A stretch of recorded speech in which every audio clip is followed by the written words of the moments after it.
Live from ABC News headquarters in New York City, it's Thursday. Good morning, America.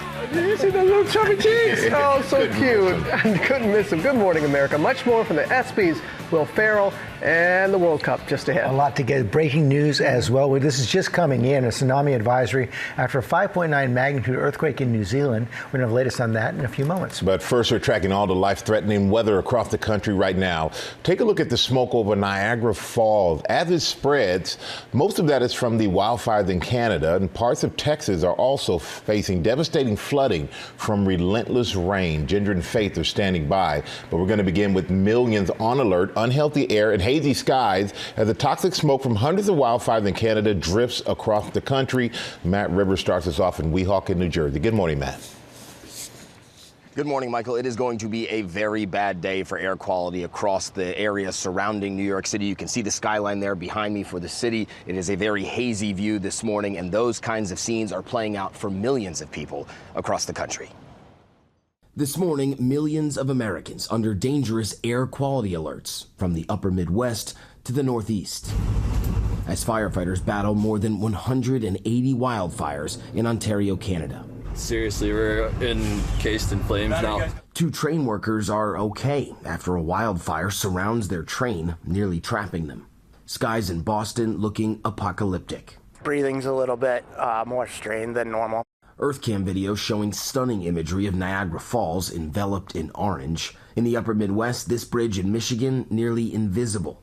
Smoke also spreading from fires burning in Minnesota's Superior National Forest, forcing evacuations.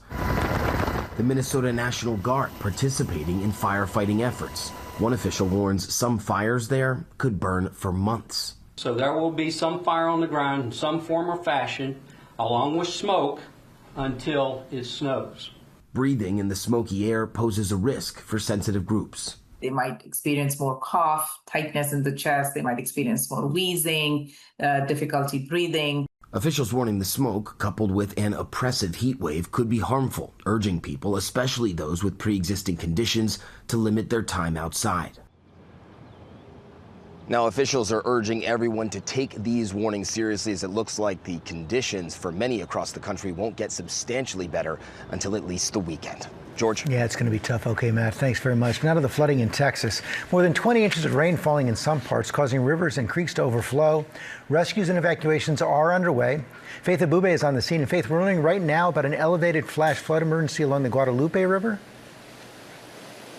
We are, George. Good morning to you. People here are being told to remain vigilant this morning after officials had to quickly call for a shelter in place, which impacted hundreds of homes in this neighborhood. This morning, you can hear the creek roaring. It rose about 10 feet in just 90 minutes, which a lot of people were surprised by. It pushed a lot of rain and a wall of water into the neighborhood.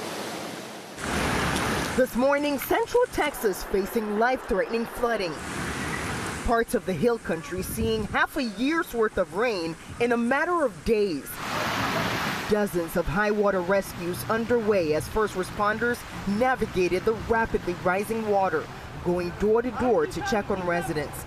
Vehicle after vehicle submerged in the San Antonio suburb of Boerne. More than a foot of rain falling there. This woman rescued from the roof of a car. Floodwaters barreling through the streets, overtaking neighborhoods. It's amazing how quickly things have changed here in Boerne, Texas. This creek, low and calm earlier, is now raging out of control. The floodwaters were too much even for some of the emergency responders. This police vehicle left stranded and surrounded by churning water. Residents ordered to shelter in place.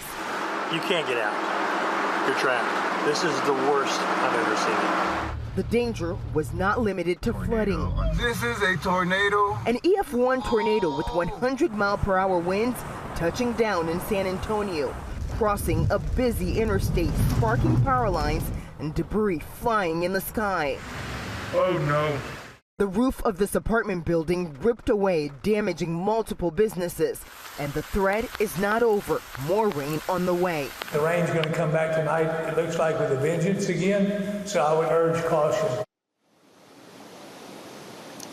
And Robin, a scary situation that is developing just north of us right now. Officials say the river gauge is suggesting that there's a wall, a deadly wall, a wave of water that is moving down the Guadalupe River right now after it rose 32 feet in just 4 hours. So again, this is far from over. It is a scary situation, and a lot of people are on alert this morning. Robin. Goodness, that scene behind you with all that rushing water. Faith, thank you. We're going to bring in Ginger with the track and timing of the Texas storms, as well as more on the smoke conditions. Yes, and in that flash flood emergency that Faith was referring to, they say 16 feet of water in 30 minutes, and they expect that river to crest in the same spots it did last year for that 4th of July devastating event at the same level. So that's the wall of water that's coming through as we speak. There are flash flood emergencies in 2 different counties, Kendall and Kerr. This is all west of I-35. You can see Kerrville there and Uvalde both in those flash flood emergencies.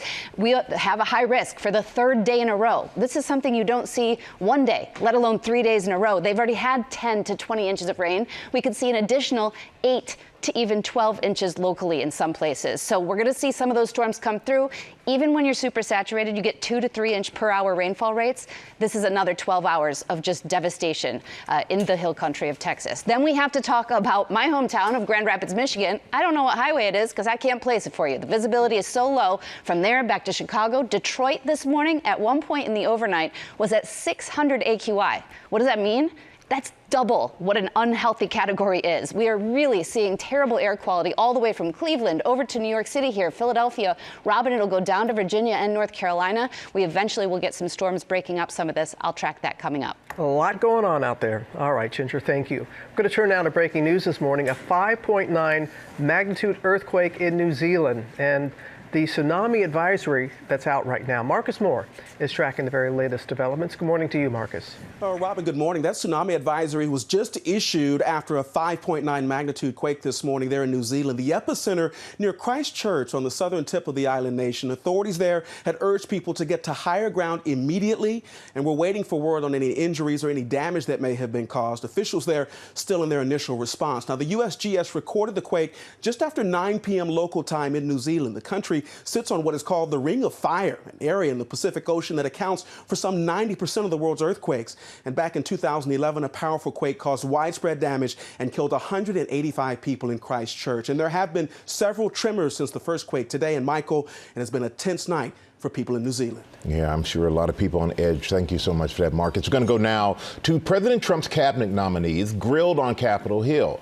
His picks for Attorney General and Intelligence Chief facing questions from lawmakers at their confirmation hearings. Our senior political correspondent, Rachel Scott, is at the White House with the latest on all of it. Good morning, Rachel. Michael, good morning to you. Yes, both of these nominees facing tight and contentious confirmation votes over in the Senate. But it was Todd Blanche, the president's pick for Attorney General, that was pressed for hours by both Democrats and Republicans, unable to win over one key vote. This morning, President Trump's pick for Attorney General facing hurdles on Capitol Hill after a contentious confirmation hearing.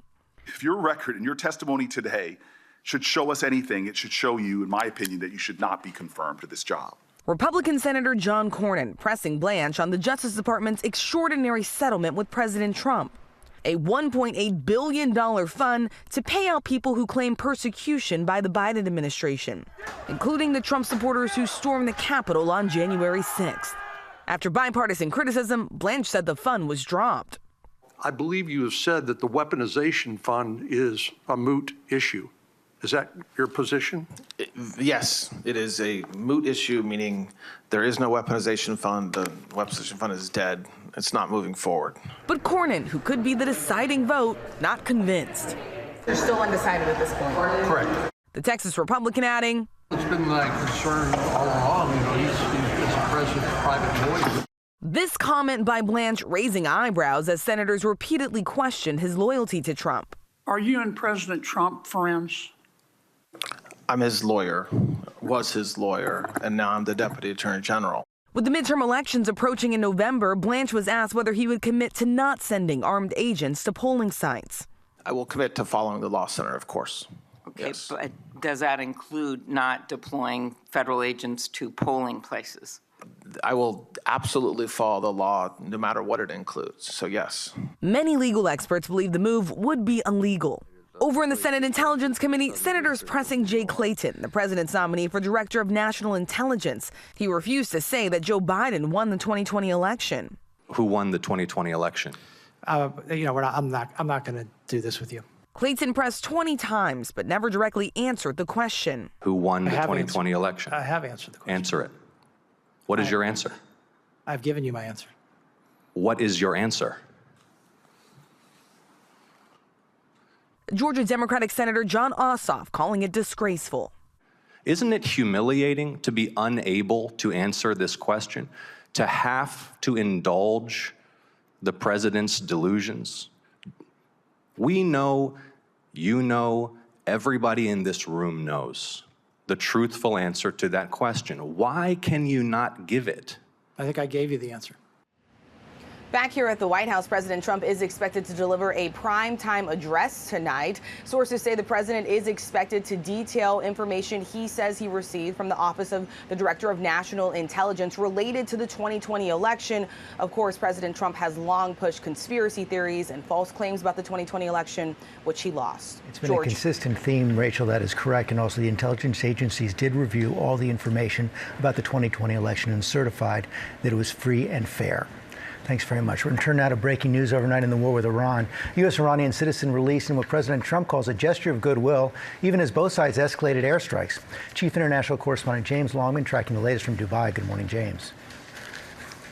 Yeah, good morning, George. The US has launched wave after wave of attacks on Iran in the last few days. But last night, we're learning for the first time, a US aircraft attacked a tanker trying to make port at Karg Island. That is the Iranian oil terminal in the Persian Gulf. CENTCOM says that it gave this tanker multiple warnings and it did not heed them. This is in breach of the blockade that the US currently has on Iranian ports. We also know that Donald Trump has been briefed in the Situation Room on multiple ways to expand this war. He has repeated his threat to hit Iranian infrastructure, bridges and power plants, but Iran is striking back. And in just the last few moments, we have heard that the Kuwaiti military has put out a statement saying they are currently under Iranian attack. Last night, the Jordanians and the Bahrainis were also attacked. But I should say there is a glimmer of good news this morning because Dina Karari, an American woman, as you said, held in Iran since 2024, has been released by Iranian authorities. President Trump made this announcement on social media. He called this a gesture of goodwill by the Iranians. Her lawyer says she was subject to bogus charges of espionage and suffered enormous psychological and physical hardship. Some good news there, but her release does not change the situation here in the Middle East. The Strait of Hormuz is still closed. Robin. It is. All right. Our thanks to you, James. Now to the growing alarm over the severe stomach bug surging across the country with nearly 7,000 confirmed and probable cases in 34 states. Elizabeth Schulze is in Washington with the latest on the outbreak. Good morning, Elizabeth. Good morning, Robin. Hospitals across the country are treating an influx of patients with that severe stomach bug, the intestinal illness called cyclosporiasis that causes fatigue, fever, and an explosive upset stomach is now on the rise in 34 states, with the CDC reporting nearly 7,000 confirmed or probable cases. The epicenter is in Michigan, where doctors tell us they typically see less than 50 cases per year. Now it's up to 600 per day. Health officials there say the outbreak could be tied to lettuce or salad greens, but nationwide, federal officials still have not identified a cause. And right now, there are vacancies at the top of the FDA, CDC, and Surgeon General's office. On Capitol Hill on Wednesday, the CDC director nominee was asked why the agency last year stopped one of its programs that tracks the disease. She said she was unaware of that change, and the CDC says that states are still required to report cases as part of its national surveillance program. One challenge with this investigation is that it can take up to 2 weeks for symptoms to show up. Not everybody remembers everything that they ate 2 weeks ago, guys. Okay, Elizabeth, thanks very much.